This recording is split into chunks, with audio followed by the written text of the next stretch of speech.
Palavra da Verdade, com Hernandes Dias Lopes. Eu quero partilhar com vocês hoje sobre a restauração da família.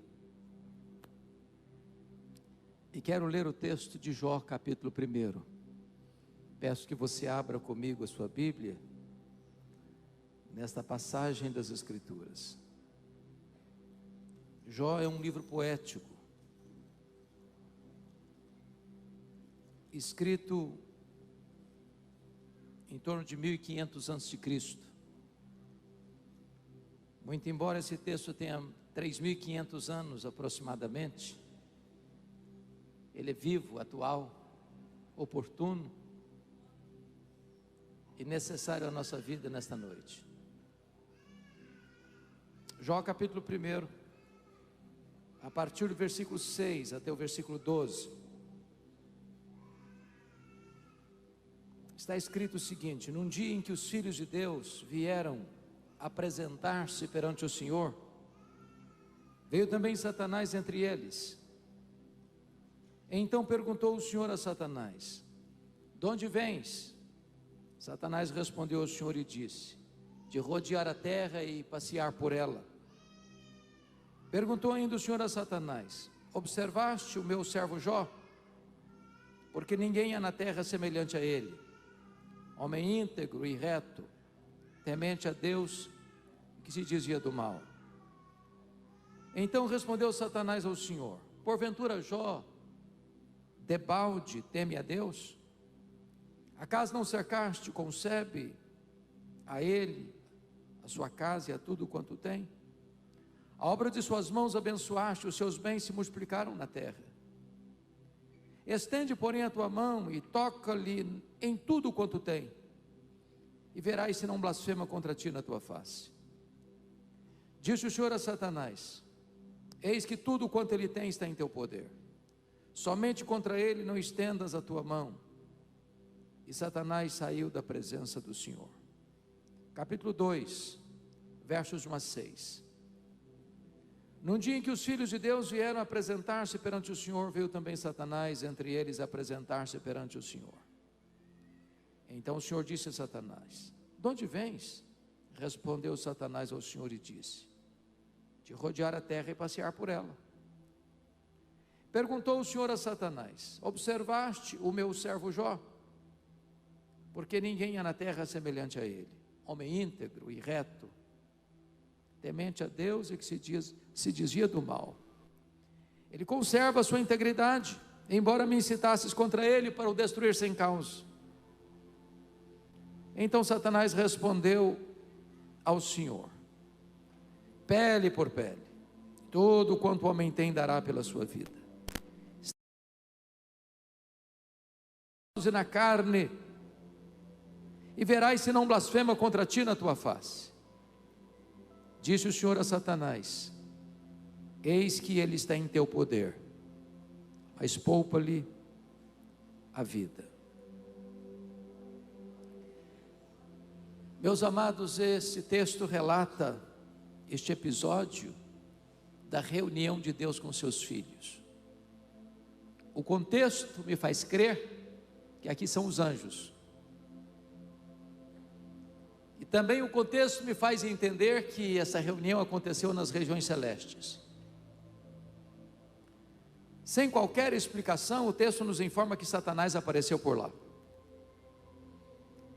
E quem dá o pontapé na conversa é Deus, perguntando para Satanás: de onde vens? Satanás respondeu: de rodear a terra e passear por ela. Satanás é uma espécie de turista inveterado. Ele anda por aí, ele está de olho, está antenado, está procurando uma brecha, está procurando alguém para devorar. E o Senhor engata uma segunda pergunta e pergunta assim a ele: observaste o meu servo Jó? E Deus dá o currículo de Jó. Não há ninguém na terra semelhante a ele. Em outras palavras, é o homem mais piedoso dessa geração. Homem íntegro. Íntegro é aquilo que você é com a porta do quarto trancada, sem ninguém observando. Homem reto. Reto é aquilo que você é em público, todo mundo está vendo. Homem temente a Deus, princípio da sabedoria.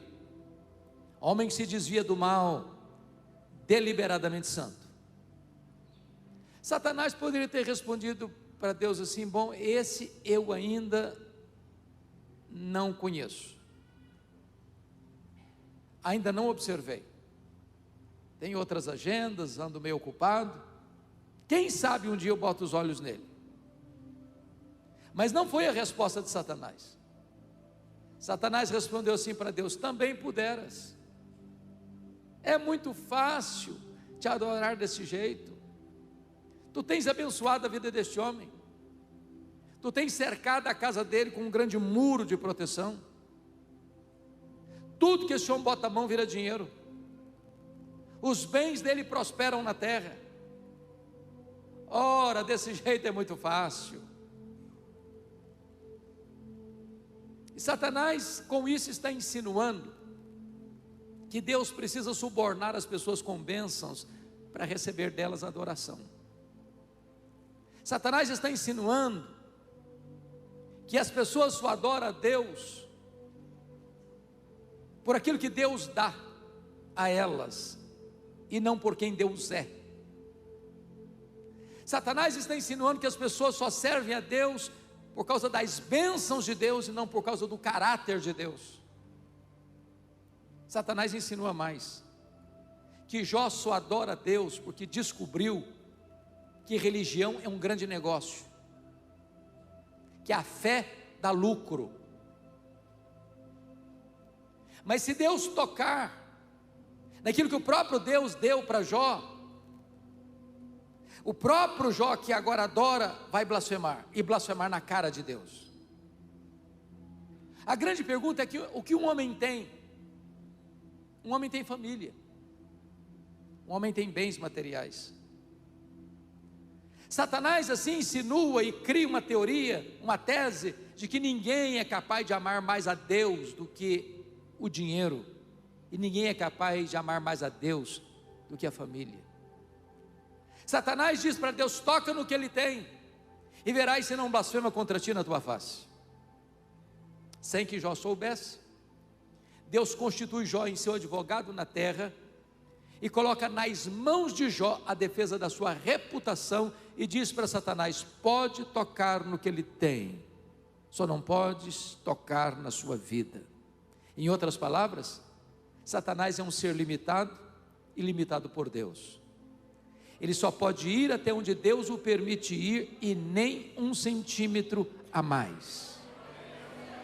O Deus a quem servimos nesta noite manda no céu, manda na terra e manda no inferno.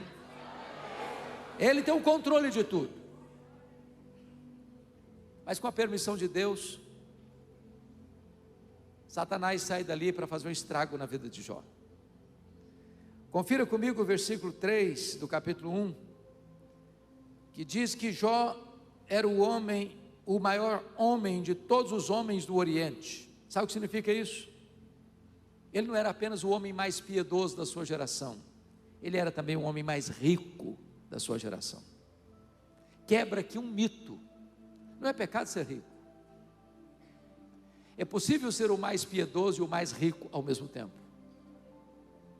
O problema do homem não é ter dinheiro, o problema do homem é ser dominado pelo dinheiro. O problema do homem não é ter dinheiro no banco, é entronizar dinheiro no coração. Mas agora, conforme o versículo 15, 16 e 17 do capítulo 1, Satanás vai empregar os sabeus, o fogo e os caldeus para levar Jó ao colapso financeiro, à falência. O homem mais rico quebra. A pergunta é: será que a tese de Satanás é verdadeira? Será que ninguém ama mais a Deus do que o dinheiro? Será que Jó blasfemaria na cara de Deus? E a resposta está no versículo 21, quando Jó diz: nu saí do ventre da minha mãe, nu eu voltarei. Sabe o que ele está dizendo? Eu não trouxe nada para este mundo, eu não vou levar nada deste mundo, portanto o que eu ganhei entre o berço e a sepultura não é a razão da minha vida. E ele derrota aqui a primeira tese de Satanás e prova que ele adora a Deus não por aquilo que Deus dá, mas por quem Deus é.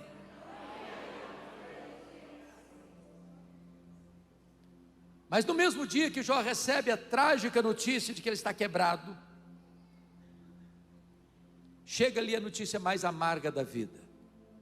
Ele era um pai exemplar, conforme o capítulo 1, versículo 5. Era um pai presente, intercessor, conselheiro, que se preocupava com a vida espiritual dos filhos. E agora num dia de festa, onde os filhos todos estão reunidos na mesma casa, esta casa desaba sobre os filhos, e eles todos morrem no mesmo acidente. Meus irmãos, só quem é pai consegue avaliar a dor de um pai sepultando um filho. Pois Jó tem que levar para o cemitério todos os seus filhos no mesmo dia. Como é que ele volta do cemitério? Como é que retoma a vida? Como é que ele se levanta do luto? Como é que ele se ergue das cinzas? Será que a tese de Satanás é verdadeira? Será que ninguém ama mais a Deus do que a família? Será que Jó blasfemaria contra Deus? E a resposta está no capítulo 1, versículo 20 e 21, quando diz assim: então Jó se levantou, rasgou o seu manto, rapou a cabeça, lançou-se em terra e adorou a Deus e disse: o Senhor o deu, o Senhor o tomou, bendito seja o nome do Senhor. Ele derrota a segunda tese de Satanás.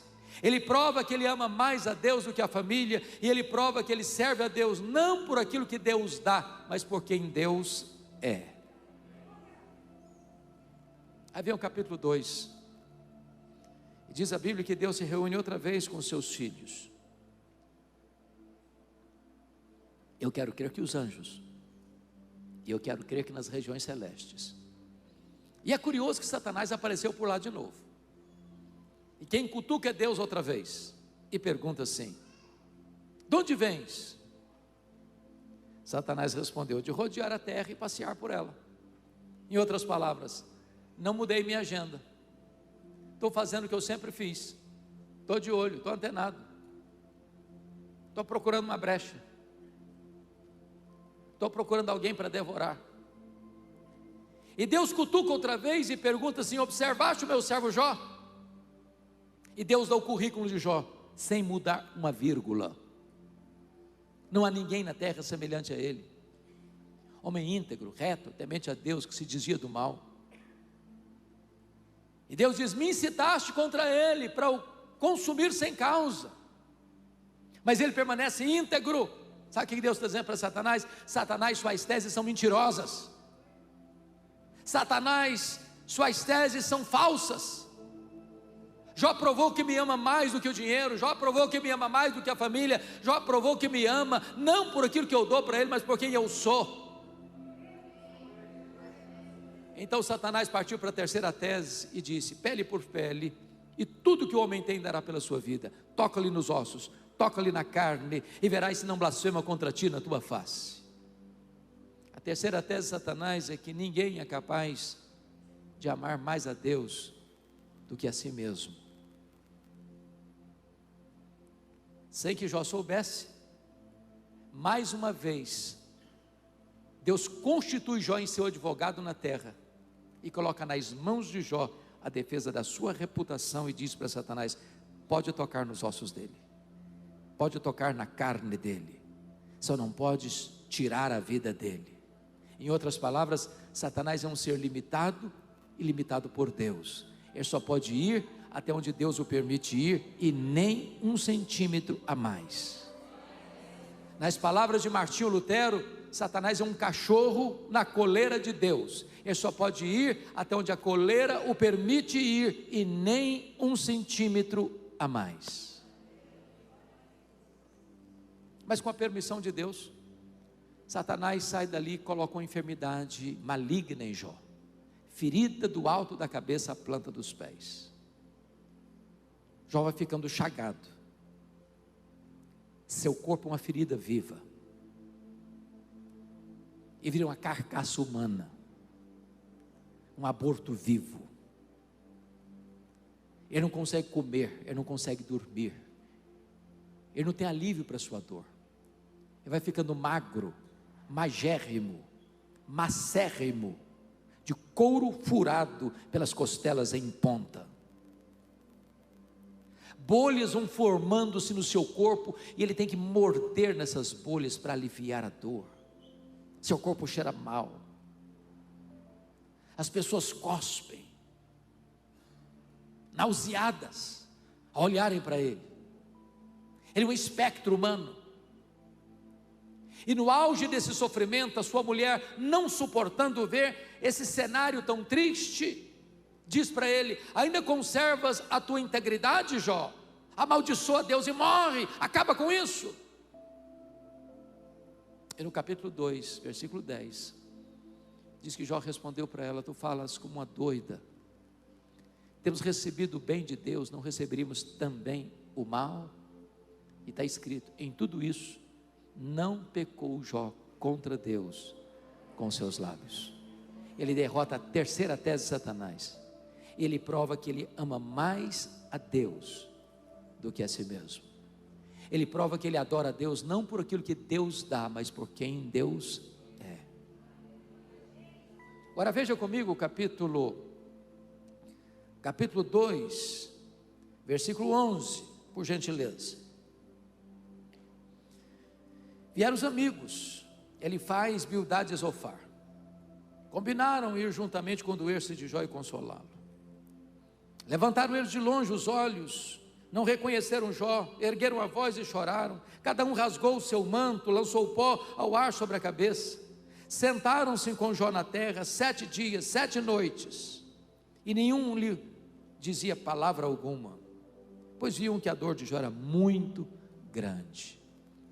Uma pergunta: será que esses homens eram verdadeiramente amigos de Jó? Eram amigos de Jó? E a resposta insofismável é: claro que eram amigos, claro. Você já fez alguma visita assim para alguém? 7 dias, 7 noites, sentado no chão, sem abrir a boca, a não ser para chorar? Você já recebeu alguma visita assim nas horas mais difíceis da sua vida? Qual o problema desses homens? O problema desses homens é que num dado momento da vida eles começaram a fazer teologia. Eles começaram a lucubrar, a filosofar, a desenvolver uma lógica quase cartesiana de causa e efeito. E eles pensaram: todo efeito tem uma causa. Se Jó está sofrendo, alguma coisa de ruim ele deve ter feito. Mas porque ele está sofrendo muito, ele deve ter feito muita coisa errada. Mas eles não só pensaram, eles falaram. E eles não só falaram, falaram para Jó. E assacaram contra Jó os mais pesados libelos acusatórios. Chamaram Jó de ladrão, chamaram Jó de adúltero, chamaram Jó de louco. Falaram para Jó que Deus matou os filhos dele porque ele era louco. Falaram para Jó que só ficou rico porque roubou dos órfãos e das viúvas. E eles massacraram Jó. E eles apunhalaram Jó. E eles jogaram contra Jó as setas mais venenosas das críticas mais desumanas. E o que Jó fez? O que você e eu faremos? Ele se queixou, ele se defendeu, ele fez perguntas. Aliás, Jó fez 16 perguntas para Deus, a mesma pergunta: por quê? Por quê? Por quê? Por quê? Por que a minha dor não cessa? Por que eu não morri no ventre da minha mãe? Por que eu não morri ao nascer? Por que os seios da minha mãe não estavam murchos de leite para eu morrer de fome? Por que o Senhor não me mata de uma vez? Ele fez 34 queixas contra Deus, 34 queixas. A única resposta que ele escutou foi o silêncio ensurdecedor de Deus. Nenhuma palavra, nenhuma explicação, nenhuma luz no fim do túnel, nenhum sinal do seu favor. E eu posso garantir a vocês que muitas vezes o silêncio de Deus grita mais alto nos ouvidos da nossa alma do que o barulho mais ruidoso das circunstâncias mais adversas. Se vocês estão acompanhando o raciocínio comigo, percebem que Jó está sendo golpeado nas 5 áreas mais importantes da vida de um ser humano. Primeiro, na vida financeira. Meus irmãos, para quem sempre viveu numa magrela financeira, mais um revés, parece que já está acostumado, já está calejado. Mas para a pessoa rica, muito rica, e a mais rica, perder tudo de um dia para o outro, o chão foge de debaixo dos pés. Tem muita gente que blasfema, tem muita gente que dá um tiro na cabeça.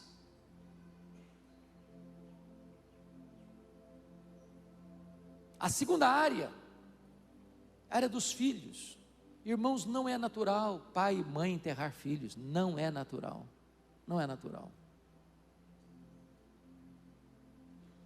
Eu tinha um grande amigo, o pastor Edmar, lá em Vitória, foi secretário de saúde do município, ele era esposo de um membro da igreja, e esse homem tinha 2 filhos, o caçula, um jovem brilhante, passou nos primeiros lugares no então vestibular de medicina, diante de uma carreira promissora. De repente esse menino encontrou uma doença rara, grave, e em 30 dias, aquele pai estava sepultando o filho. E eu caminhando com ele para o cemitério, passo a passo, um andar vago, pesaroso, as lágrimas rolando no rosto, ele me disse uma frase: pastor, o que eu não entendo, e o que eu não estou conseguindo superar, é que meu filho furou a fila. Não é natural pai sepultar filhos, e Jó tem que sepultar todos os filhos no mesmo dia. A terceira área, meus irmãos, que Jó está enfrentando de crise, é a saúde. Irmãos, não tem ninguém de nariz empinado numa cama de CTI, não tem ninguém de peito estufado, com soberba, arrogância, entubado. Talvez essa epidemia que atingiu e pandemia que atingiu o mundo provou isso. Os mais ricos, os mais pobres, os grandes empresários, os empregados, os homens, as mulheres, os velhos, os jovens, os doutores, os analfabetos. A morte chegou para todos e levou gente melhor do que nós. A doença põe o homem no seu devido lugar.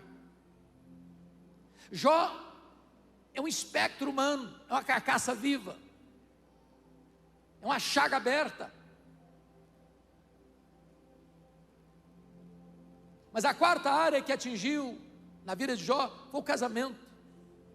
Na hora que Jó mais precisava da sua mulher, quando todos haviam abandonado a ele, a sua mulher olha para ele e diz: morre, homem, morre logo.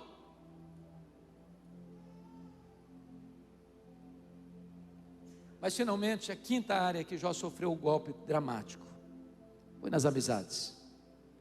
Aqueles que deveriam ser consoladores tornaram-se molestadores. Aqueles que deveriam aplicar-lhe o bálsamo do alívio colocam nele o vinagre do tormento. Aqueles que deveriam secar as suas lágrimas produziram mais lágrimas amargas no coração desse homem e assacaram contra ele pesadas acusações. Quando eu olho para esse cenário, eu penso: meu Deus, esse homem perdeu tudo. O que tem mais a perder? Na verdade, ele só tem um lugar onde está, é no fundo do poço. Mas eu quero dizer para você que quando alguém está no fundo do poço, só tem uma direção para olhar, é para cima, é para o alto, é para Deus. Jó perdeu tudo, exceto a sua fé em Deus, porque das profundezas do seu sofrimento, ele arranca um brado de esperança do peito e diz: mas uma coisa eu sei, é que o meu Redentor vive. O meu Redentor vive. Não importam as circunstâncias, não importa a dor, não importa as perdas, não importam as lágrimas, não importam as injustiças sofridas, o meu Redentor vive. E eu verei o meu Redentor. Quando Jó dá esse brado de esperança, diz a Bíblia que Deus rompe o silêncio, e Deus começa a falar. Mas curiosamente, quando Deus rompe o silêncio, Deus não responde nenhuma das 16 perguntas de Jó. Deus não responde nenhuma das 34 queixas de Jó. Quando Deus rompe o silêncio, Deus faz literalmente 70 perguntas para Jó, todas retóricas. E Deus pergunta para ele: ô Jó, onde você estava quando eu lançava os fundamentos da terra? Ô Jó, onde você estava quando eu espalhava as estrelas no firmamento? Ô Jó, onde você estava quando eu cercava as águas do mar para elas não invadirem a terra? E Deus foi despejando em cima de Jó torrentes caudalosas da sua grandeza, da sua majestade. Deus abriu as comportas dos céus e despejou sobre ele catadupas da sua glória, e Jó foi sendo esmagado pela presença, pela majestade, pela grandeza de Deus, e ele foi se encolhendo, e ele foi se encolhendo, e ele foi se encolhendo, para descobrir as verdades mais sublimes e gloriosas da sua vida. Verdades essas que podem impactar o seu coração, o meu coração, nesta noite. Que verdades são essas? Elas estão lá em Jó 42, vamos para lá, por favor, nesse momento. Abra aí comigo Jó 42.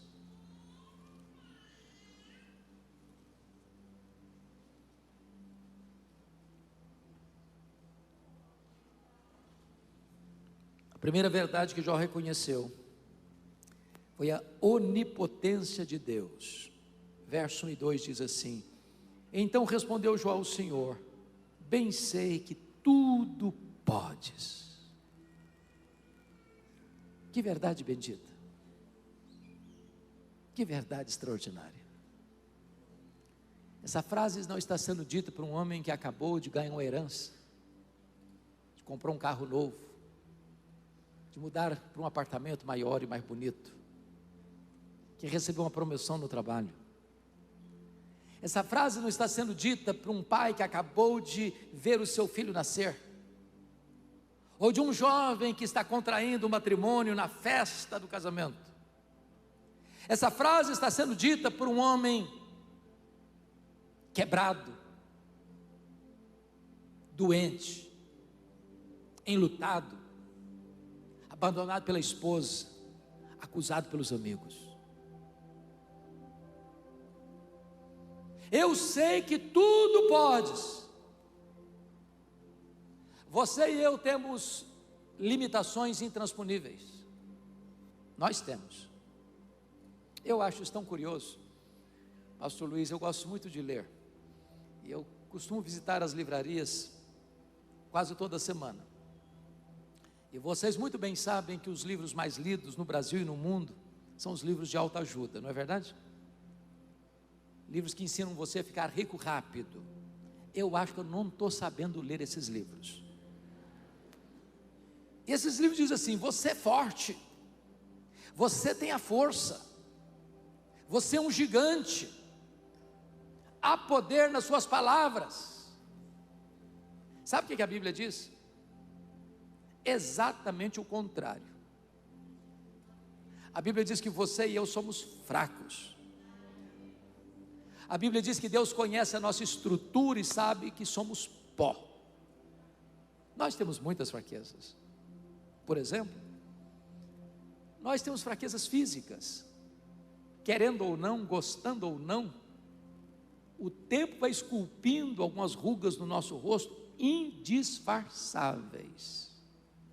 As meninas, mais espertas do que os homens, driblam isso um pouquinho melhor, com um bom cosmético. Às vezes a gente acorda de manhã, é um caos, põe um bom cosmético, vira um cosmos. Daqui a pouquinho uma cirurgia plástica ajuda, e muito, e muito. Mas chega uma hora, convenhamos, que ainda que o afamado cirurgião plástico Pitangui ressuscitasse dentre os mortos, não teria mais jeito. As pernas ficam bambas, os joelhos trôpegos, as mãos descaídas, os olhos embaçados, e diz os entendidos que cada fio de cabelo branco que brota na sua cabeça é a morte chamando você para um duelo. Eu acho até um exército acampado ao meu redor. Temos fraquezas físicas. Temos fraquezas emocionais. Irmãos, nenhum de nós aqui está incólume, livre, imune das lutas e dores da vida. Eu não sei quanto a você, mas já passei madrugadas insones e sem conciliar o sono mesmo, com lágrimas rolando no rosto. Meu Deus, eu não aguento mais. Fraquezas emocionais. Temos fraquezas morais. Quantas vezes você e eu já prometemos para Deus: Deus, eu não quero mais cometer esse erro. Daqui a pouquinho você se flagra cometendo o mesmo erro. Não é porque faltou para você sinceridade, não, faltou para você poder. Temos fraquezas espirituais. Somos um ser contraditório, ambíguo. O mal que não queremos praticamos, o bem que queremos não fazemos. Somos fracos. Mas louvado seja Deus, você e eu podemos dizer hoje: mas o meu Deus tudo pode. Para Ele não tem causa perdida, para Ele não tem doença incurável, para Ele não tem casamento irrecuperável, para Ele não tem família sem salvação, para Ele não tem lata de lixo no reino, para Ele não tem problema insolúvel, Ele tudo pode. Quem é o seu Deus? Quão grande é o seu Deus? Quão poderoso é o seu Deus? O seu Deus é aquele que mede as águas na concha da sua mão. O seu Deus é aquele que mede o pó das montanhas em balança de precisão. O seu Deus é aquele que mede os céus a palmos. O seu Deus é aquele que espalha as estrelas no firmamento, e por ser forte em força e grande em poder, quando a chama pelo nome, nenhuma só delas vem a faltar. O seu Deus é aquele que olha para as nações da terra e considera todas elas como um pingo que cai num balde, como um pó numa balança de precisão, como um vácuo, como nada, como menos do que nada. Este é o seu Deus, Ele tudo pode.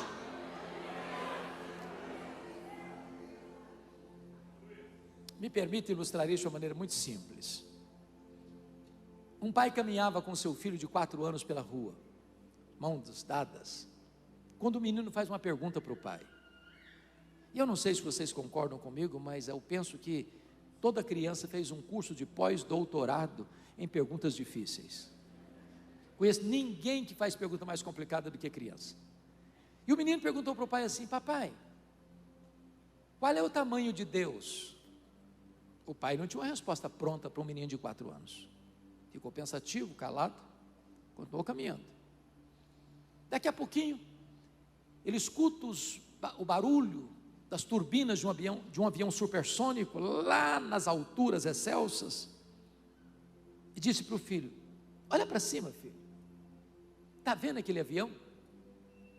O menino olhou e disse: estou vendo. Qual é o tamanho daquele avião, meu filho? O menino respondeu: pequeno, muito pequeno, estava muito longe. O pai pegou o menino pelo braço, levou no aeroporto. Tinha um jumbão de mais de 400 passageiros estacionado.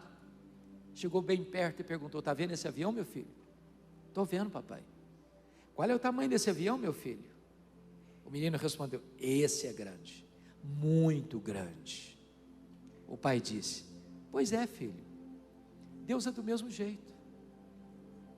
Quando você está longe de Deus, meu filho, Deus parece pequeno para você. Aí os seus problemas ficam enormes.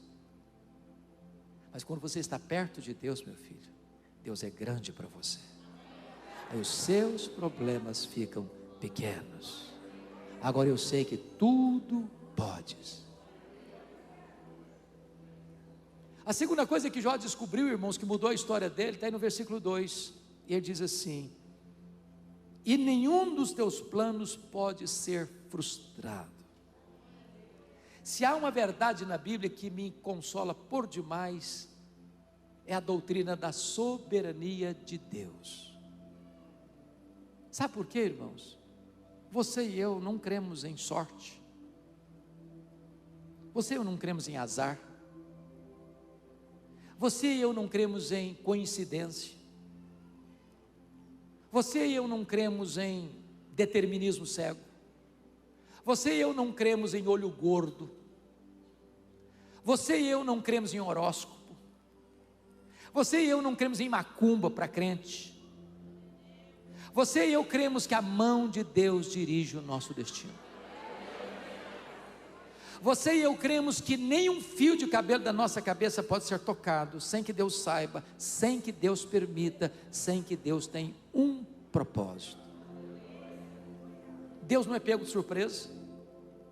Deus não fica desesperado, esfregando as mãos lá no céu, sem saber o que fazer. Deus não fica em apuros. Deus está sentado no trono. Ele tem as rédeas da história nas suas mãos. E Ele tem um plano eterno que jamais pode ser frustrado. Você não é uma lasca de lenha jogado no mar da vida, empurrado de um lado para o outro ao sabor das circunstâncias. A sua vida está rigorosamente nas mãos de Jesus. E das mãos de Jesus ninguém pode arrancar você. Você e eu podemos afirmar com todas as letras: sabemos que todas as coisas cooperam para o bem daqueles que amam a Deus, daqueles que são chamados segundo o seu propósito. Descanse o seu coração. Descanse o seu coração. Deus está trabalhando não contra você, mas por você. A terceira verdade que mudou a história de Jó, irmãos, está no versículo 3, confira comigo. Na parte B do verso está escrito: na verdade falei do que eu não entendia, coisas maravilhosas demais para mim, coisas que eu não conhecia. Jó reconheceu a sua profunda limitação. Para você entender esse versículo, me permita um conselho. Às vezes eu penso, pastor Edmar, que a nossa leitura bíblica, ela fica prejudicada, porque tem crente que lê Bíblia só com caixinha de promessa. Puxa um versículo,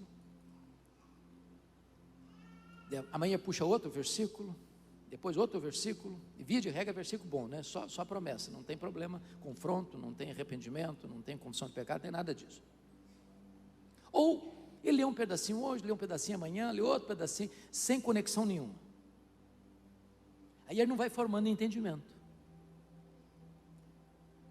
Então procure ler sua Bíblia, ler um livro da Bíblia numa sentada só. Pegue um sábado, um feriado, leia o livro de Jó numa sentada só. Porque se você perceber, por que ele está dizendo assim, falei do que eu não entendia? Leia o livro. Quando a gente está sofrendo, a gente fala muito, ou não fala nada, né? No caso de Jó, ele falou muito.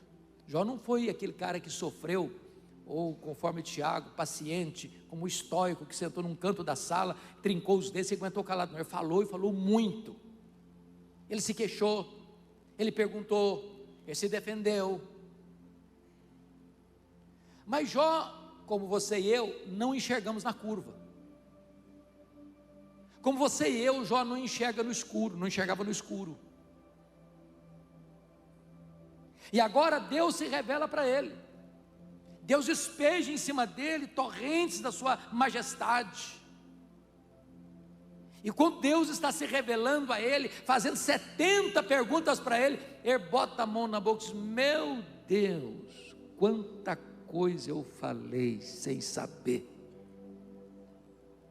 Conclusão: o sábio é aquele que sabe que quase nada sabe, porque o que você sabe é muito menor que o que você não sabe.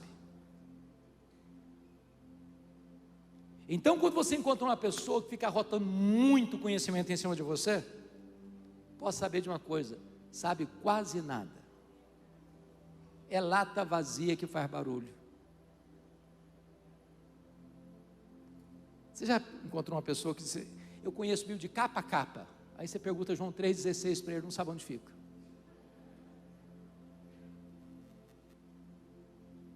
Quanto mais você sabe, mais consciência você tem que você quase nada sabe. Eu fui criado na roça, naquela roça assim bem familiar, de plantar o milho e de colher o milho no muque. E vocês goianos são os maiores especialistas do mundo na culinária de milho. Não tem ninguém que faz pamonha tão boa quanto os goianos. E você, ao colher um milho na hora de colheita, mesmo seco para guardar, você sabe a diferença entre uma espiga boa, granada, e o restolho, que só tem palha e sabugo. A espiga boa, granada, ela se dobra. Mas o restolho, que só tem palha e sabugo, fica empinadinho, não se dobra nunca. Quando você encontra uma pessoa muito empinadinha demais, pode saber, é restolho, só tem palha e sabugo. Quem sabe, sabe que quase nada sabe. É humilde, é humilde. A quarta coisa que mudou a história de Jó, irmãos, está no versículo 5, ele reconheceu o seu limitado conhecimento de Deus. Veja comigo: eu te conheci só de ouvir, mas agora os meus olhos te veem. Esse versículo, pastora Sara, me deixa em crise. Em crise porque para mim não combina capítulo 1, versículo 8 com Jó 42, 5. Porque lá no capítulo 1, versículo 8, Deus disse assim: observaste meu servo Jó? Não há ninguém na terra semelhante a ele, homem íntegro, reto, temente a Deus, que se desvia do mal. Agora, esse homem vem me fazer uma declaração: eu te conhecia só de ouvir, agora os meus olhos te veem. Notem que quem está dizendo isso no capítulo 1, versículo 8, não é um amigo, bajulador, rasgador de seda. Quem está falando isso é Deus. E Deus não tem uma opinião a seu respeito, Deus tem um diagnóstico. E agora esse homem abre a boca e diz: eu te conhecia só de ouvir, agora os meus olhos te veem. Não parece contraditório? Como é que nós vamos entender isso aqui? Me permita uma pergunta para explicar. Você conhece a Deus? Conhece? Quanto você conhece a Deus? Quanto? Quanto?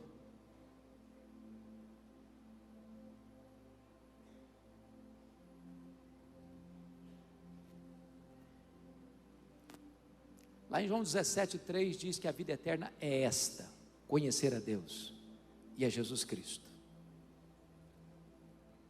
A própria essência da vida eterna é conhecer a Deus. Então me permita ilustrar. Um cidadão nunca tinha visto o mar, nunca. Eu não sei se era mineiro, goiano, eu não sei, brincando com vocês. Um dia ele resolveu conhecer o mar, e quando ele chegou, ele ficou tão extasiado, que ele exclamou: agora eu conheço o mar. Aproxima-se dele um marujo, com a pele tostada de sol e sal, e diz assim: eu também conheço o mar. Qual é a diferença entre eles? Você conhece a Deus? Quanto você conhece a Deus? Se a vida eterna é conhecer a Deus, sabe o que você vai estar fazendo no céu, depois que você estiver lá? 1 milhão de anos. Você vai estar conhecendo a Deus. Você sabe o que você vai estar fazendo no céu, depois que você estiver lá 1 bilhão de anos? Você vai estar conhecendo a Deus. Deus é inesgotável em seu ser. Nem toda a eternidade será suficiente para você esgotar o conhecimento de Deus. Jamais haverá um tempo, se eu posso falar de tempo dentro da eternidade, onde você possa dizer assim: bom, agora eu já conheço tudo de Deus, não tem mais nada para conhecer, agora eu vou botar no piloto automático, que a vida celestial vai virar uma rotina. Jamais. Agora eu entendo o profeta: conheçamos e prossigamos em conhecer o Senhor. Agora eu entendo Jó. Eu só estou arranhando a superfície. Tem mais, tem muito mais, tem infinitamente mais para conhecer. Mas a última coisa, a quinta coisa que mudou a história de Jó, irmãos, está aí no versículo 6, quando ele diz: por isso eu me abomino e me arrependo do pó e na cinza. Reconheceu a enormidade do seu pecado. E eu entro em crise de novo com o versículo, porque esta confissão fica bem na boca de um corrupto, de um ladrão, de um assassino, mas na boca do homem mais piedoso. É como se um dos pastores dessa igreja chegasse domingo à noite aqui no púlpito, com um semblante bem sisudo, com o rosto bem abatido, com palavras trêmulas, abrisse o culto assim: meus irmãos,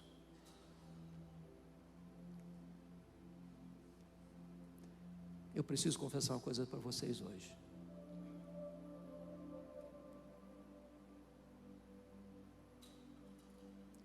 Eu me abomino, e eu me arrependo no pó e na cinza. Começasse a chorar, eu acho que o auditório ia começar a dizer: ih, tem coisa aí.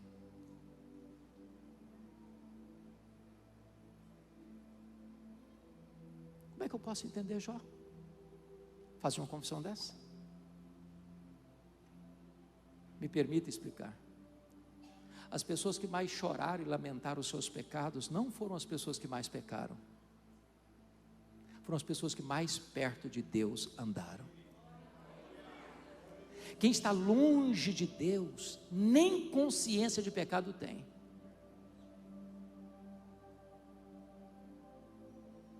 Eu estive pregando há uns 3 anos no hospital lá em São Paulo, e a capelã daquele hospital me contou uma história dramática que ela tinha vivido naquela semana. Uma moça chegou com uma hemorragia grave, e o médico correu para atendê-la, acompanhado do pai. A moça estava, e o médico examinou e disse: essa menina acabou de ter um bebê. A moça protestou, falou: não, senhor, eu não estava grávida não. O pai disse: não, o senhor está enganado, a minha filha não estava grávida. E o médico disse: pois ela acabou de ter um bebê. E o médico foi muito ousado, disse: me traga o bebê, porque senão eu vou denunciar o caso à polícia. Meia hora depois chegava um bebê, numa caixa de isopor, sem nenhum sentimento de culpa, nem da moça, a mãe, nem do pai da moça, o avô. Quem está longe de Deus, nem tem consciência de pecado. Mas quanto mais perto da luz você está, mais convicção você tem de que você é pecador e carece da graça de Deus. Então, se você encontra uma pessoa na igreja que toda vez que ela encontrar com você, ela tem elogios a fazer acerca de si mesma, que ela é a mais piedosa, que ela é isso, que ela é aquilo, que ela é aquilo outro, pode ter certeza, você está perto de uma pessoa que está longe de Deus. Quanto mais perto de Deus, mais quebrantado está o coração. Bom, me permita dizer isso. Jó ainda está com toda essa revelação, falido, doente, enlutado, abandonado pela esposa e acusado pelos amigos. O que mudou não foram as circunstâncias, foi o entendimento. Porque hoje, irmãos, a gente quer que Deus mude as circunstâncias, mas não quer mudar a minha cabeça. Deus quer te dar um novo coração, uma nova mente, uma nova compreensão, uma cosmovisão celestial. E agora nós vamos para o versículo 10 do capítulo 42, porque aqui está a chave da virada, ou a chave hermenêutica do livro. O que está escrito no versículo 10? Confira comigo. Mudou o Senhor a sorte de Jó, quando ele chorava pelos seus amigos, e o Senhor deu-lhe o dobro de tudo o que antes possuíra. A grande pergunta do texto é: por que é que Deus mudou a sorte de Jó quando ele chorava pelos seus amigos? Por quê? Nesse ponto. Então vou fazer uma perguntinha para vocês. Vocês já chegaram a um ponto na vida espiritual que já nenhuma pessoa mais fala mal de vocês? Já chegaram nesse estágio pré-angelical?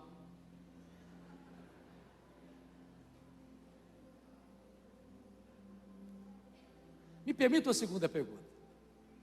O que é que você sente quando alguém fala mal de você? Você fica feliz? Dá pulos de alegria?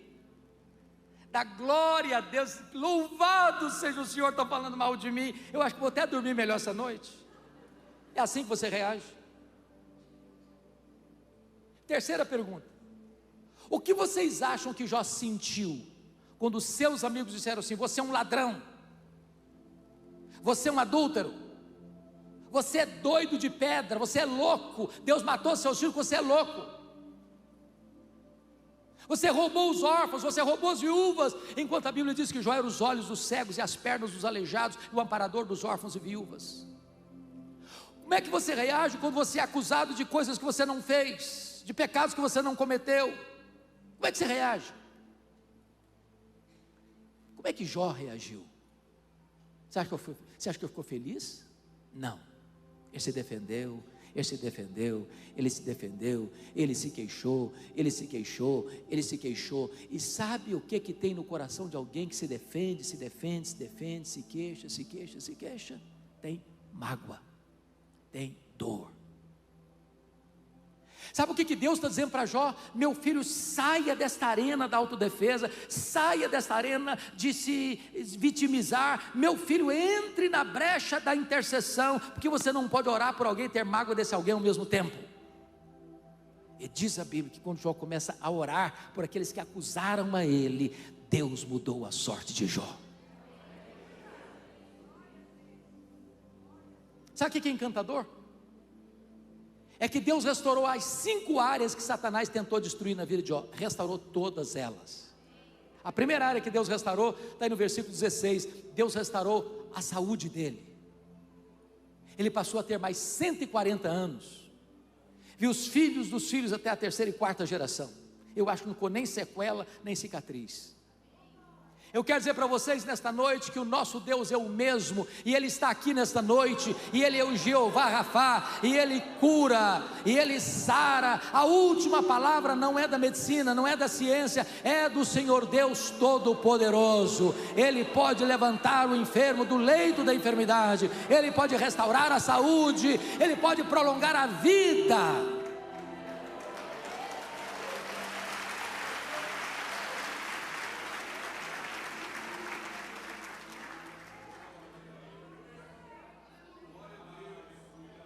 A segunda área que Deus restaurou, queridos irmãos, está aí no versículo 10, versículo 12, foram os bens.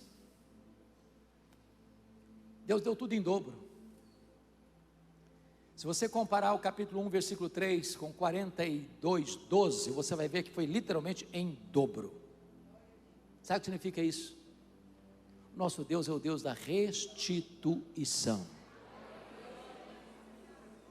Nessa pandemia, muita gente fechou o comércio, fechou sua loja, seu empreendimento comercial. Alguns quebraram financeiramente, outros tiveram que repensar e refazer a vida e recomeçar.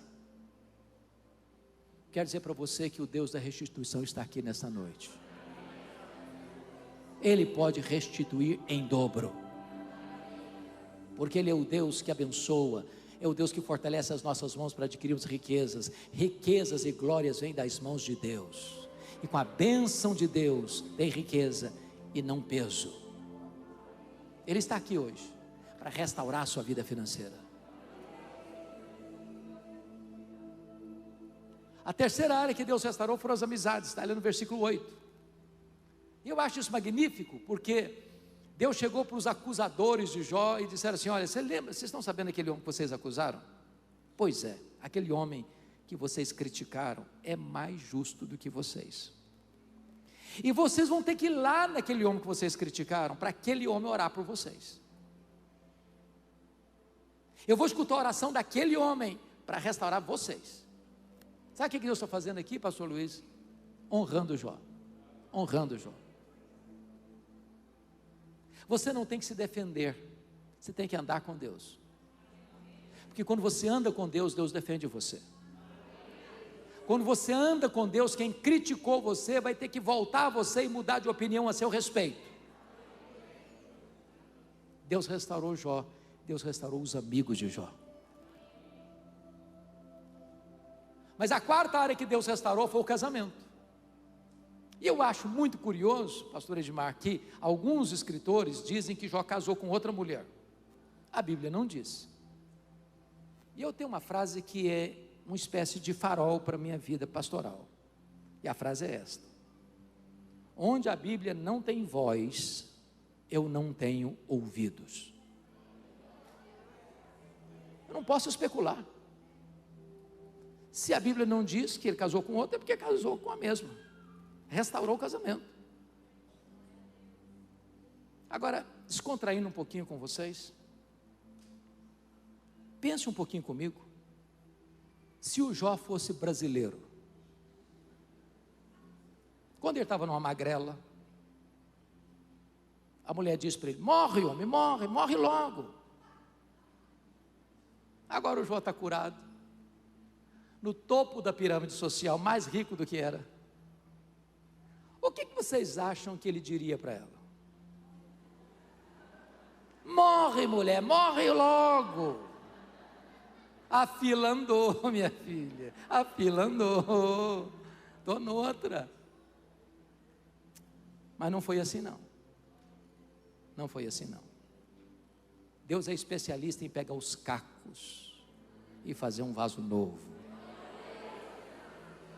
Deus é especialista em restaurar corações quebrados, machucados, magoados, fazer tudo de novo. No dia que nós pastores desacreditarmos disso, podemos parar de pregar. Deus restaura. Ele nos pega no pó. Para ele não tem casamento irrecuperável. Para ele não tem família sem restauração. Não tem. Talvez você veja aqui hoje, está pensando: olha, para mim não tem jeito, eu já fui longe demais, acabou, sem esperança, sem chance, estou partindo para outra. Há pouco tempo, o pastor Edmar chegou lá no meu gabinete, uma mulher da igreja, para fazer uma comunicação. Ela disse: pastor, eu vim comunicar para o senhor que eu estou me divorciando. E falou num tom pesado. Eu falei: como? Eu estou me divorciando. E eu pergunto: mas por quê? Ela foi categórica: secou. Está claro ou precisa botar a legenda? Eu falei: secou? Ué, mas se secou, minha filha, tem esperança. Ela regalou os olhos e disse: como assim tem esperança? Você não leu na Bíblia lá que a vara seca de Arão floresceu? Pois Jesus para fazer florescer o que está seco no seu coração. Ela ficou irada comigo: o senhor está maluco, eu estou falando para o senhor que morreu. Eu perguntei: morreu? Ué, mas se morrer eu tenho esperança. Você não leu na Bíblia lá que Jesus ressuscita os mortos? Pois Jesus ressuscita o sentimento que está morto no seu coração. Falou, pastor, o senhor endoidou mesmo. Estou falando para o senhor que acabou, entendeu? Agora acabou, não tem mais nada, entendeu? Eu disse, acabou? Ué, mas se acabou, tem esperança. Se não tem mais nada, tem esperança. Você não leu na Bíblia lá que Deus chama a existência as coisas que não existem? Ele pode chamar a existência até o que não existe mais no seu coração. Você não vai, eu disse para ela, você não vai divorciar não, você vai orar comigo um mês, depois você volta aqui. Depois de um mês ela voltou. Disse, pastor, acabou a vontade de divorciar. Jesus está restaurando o nosso casamento. Com Deus tem esperança. Mas finalmente, meus irmãos, a última área que Deus restaurou foram os filhos. Olha aí comigo o versículo de número 13, comparando com 1:2, com 42:13. Antes ele tinha 7 filhos e 3 filhas. Agora, Deus deu para ele mais 7 filhos e 3 filhas. E alguém dizia, então, pastor, não foi tudo em dobro. Porque você tinha 7 filhos e 3 filhas antes, 10. Se é tudo em dobro, devia ter o quê? Quantos agora? 20. Mas será que não foi mesmo? Irmãos, me permita dizer isso, porque é uma frase que faz parte da nossa cultura brasileira e que não combina com a nossa fé. É muito comum, e nessa pandemia escutei tanto isso, perdi meu pai, perdi minha mãe, perdi meu avô, perdi meu tio, perdi meu filho. Você perde algo ou alguém quando você não sabe onde este algo ou este alguém está. Mas se nós estamos falando de servos e servas de Deus, quando um crente morre, nós sabemos para onde ele vai e com quem ele está. Está no céu, está com Jesus. Como aquele pai que voltava do cemitério depois de sepultar o seu filho único, e um amigo veio e lhe deu um abraço e disse, meus pêsames, eu soube que o senhor perdeu o seu filho. Eu disse, não, eu não perdi meu filho, eu sei onde o meu filho está, eu sei com quem o meu filho está. O meu filho está no céu, meu filho está com Jesus. Então agora Jó tem 10 filhos no céu, Jó tem 10 filhos na terra. Deus restaurou e restaurou completamente.